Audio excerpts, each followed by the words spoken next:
Les scènes que vous voyez actuellement sont filmées coin 5e et 51e, c'est-à-dire juste au coin de l'église Saint-Patrick. Des images mouvantes d'un printemps qui bourgeonne, on pourrait dire, dans les chapeaux. Les chapeaux, ils sont très intrigants de conception, d'architecture. Ils ont toutes les couleurs et expriment passablement toutes les idées. Et ces chapeaux, eh bien, ils se baladent dans un débordement humain, une véritable mer pleine de couleurs. Parmi toutes les formes de chapeaux, imaginables, inimaginables que nous aurons à décrire, on peut peut-être vous faire remarquer ceux-ci immédiatement qui sont d'immenses touffes de chiffons, de couleurs. Je pense que la caractéristique première serait la couleur. Et ce n'est plus de la fantaisie, c'est de l'originalité. Quoiqu'ici, la fantaisie n'est même plus originale. C'est l'excentricité qui commence à peine à être originale. Et encore là, ce n'est pas exact, car on ne pourrait pas parler d'excentricité, puisque ici, dans la parade de Pâques, dans le Easter Parade, l'excentricité est monnaie courante et fait partie du décor. On prévoit que 2 millions de personnes circuleront sur la 5e avenue au coin de la 51e où nous sommes d'ici 2 heures. Il ne faudrait pas penser qu'il n'y a que les chapeaux ici qui se font extraordinaires. Je pense que voici un carrosse qui a tout le printemps. On promène en effet les fleurs à Pâques dans un carrosse. Un joli couple, une jolie dame, un jeune monsieur qui pousse le carrosse plein de fleurs, multicolores. Voici un chapeau qu'on retrouve cette année et qu'on n'aurait pas pu retrouver l'année dernière. Un chapeau Beatles, la perruque des Beatles tout entourée des photos de ces chers élus du cœur des jeunes américaines. C'est le débordement des originalités. On peut s'attendre à voir tout, à voir n'importe quoi. Ici, une dame, un monsieur, arborant chacun, eh bien, un gentil petit chien. Et puis la toilette du petit chien, je pense que ça vaudrait la peine de vous la montrer, mais très précisément. Le chapeau, le couvre-tout, la petite ceinture, la laisse et le tout, mais très coloré. On peut peut-être se permettre d'ajouter que les colliers de ces poodles feraient l'envie de n'importe quelle élégante.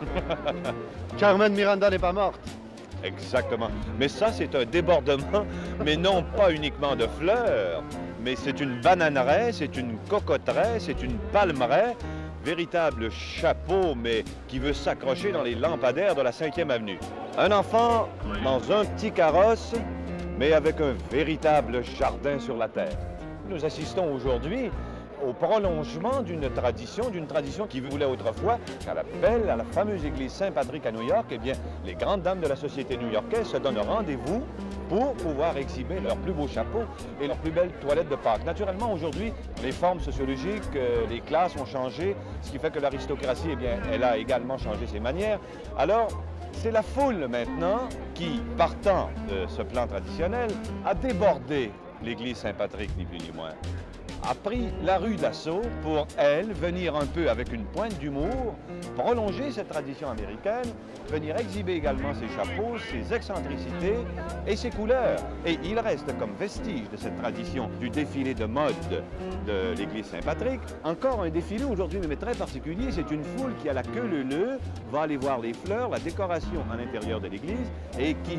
Assister à la messe également. Probablement, sûrement. Mais c'est qu'aujourd'hui, on ne compte plus par centaines de milliers, mais par millions.